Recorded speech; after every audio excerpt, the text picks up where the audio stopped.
and welcome on day 2. And while I'm waiting for my timing belt, tensioner and water pump to arrive at the shop, it's time to replace this old radiator, which is completely rusted. As you can see, it's broken, it was leaking all over it.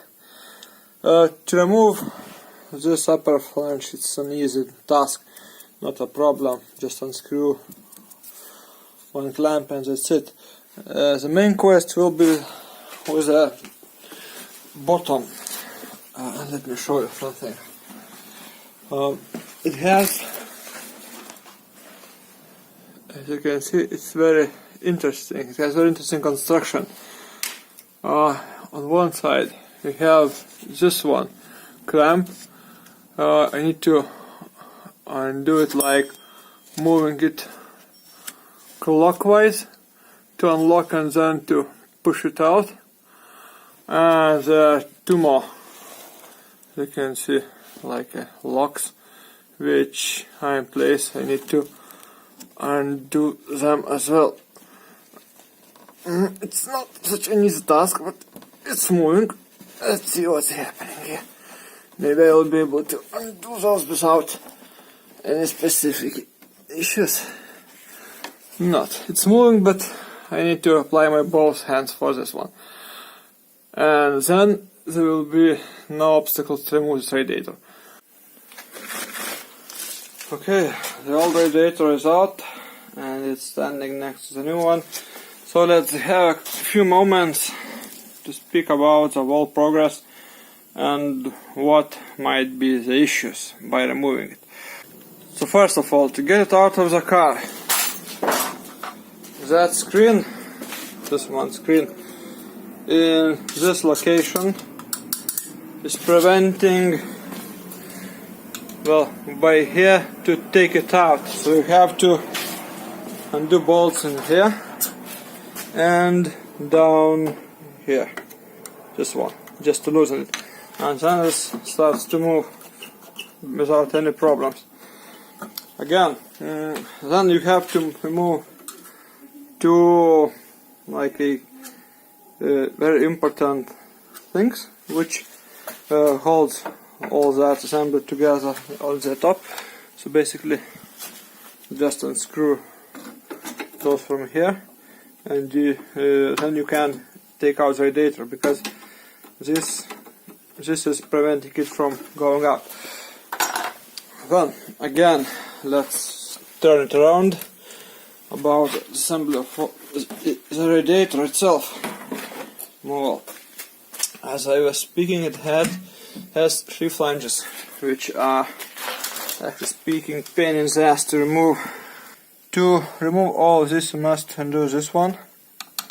First of all, to make space to get to this one, and then you can remove this one. And when installing, it will be vice versa. Oh, this is an old ring has left in here. I will reuse it.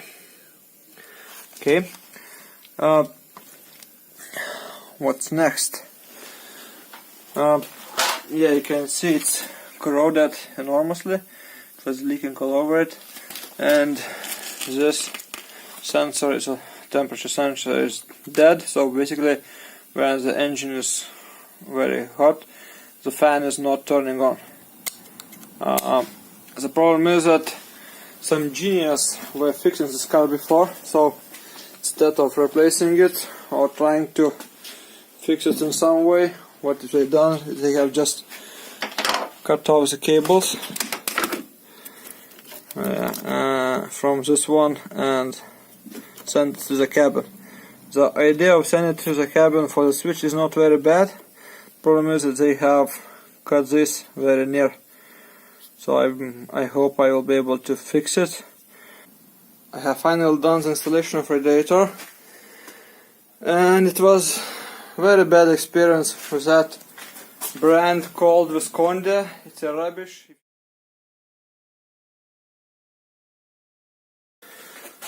This part, it's pretty good, okay. This part, it's terrible. I had to extend this like a part to make it in the place, which is one, but that's not the worst.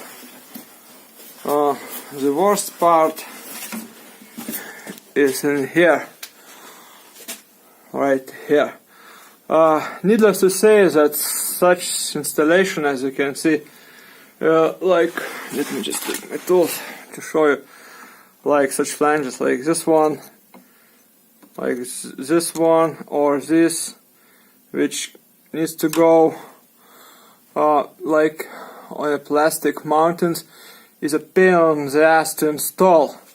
But that wouldn't be a big issue if radiator quality would be good. But I got to manufacture this one and this one and this one to cut some plastic to fit it in.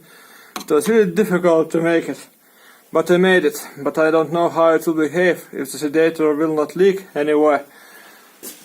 So once I will get my timing belt on and water pump on running, I will fill in the system with a coolant and then I will check this out. So now I have started to fill in the coolant, and I want to show you how to bleed the system like a Citroen style, which is an old way style. So you have 3 bolts. One is here to bleed all air from this portion of the car, another in here. It is to bleed from a thermostat box. So basically there would be no air cushioning, and basically it will allow for the thermostat to start operating properly on correct time. First time you fill in the system. So you need to bleed this one, and another one is here, goes to the heater core matrix. It started to bleed a little bit, but it's because there was some air pressure when I started to fill in the system. When I removed the screw, it just popped out a little bit of coolant, and that's it. And the system requires 7.5 liters of coolant, so it's really a lot for such an engine.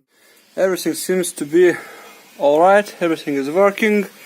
I have changed the switch and soldered again back the connections, tested, working as expected.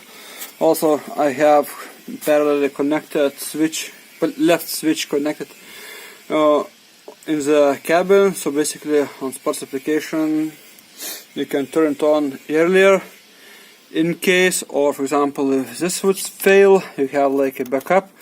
But on normal conditions it turns on at about 90 degrees Celsius, so quite early. Nothing is dripping, and no spills out, everything is okay, radiator is working as expected, everything is okay.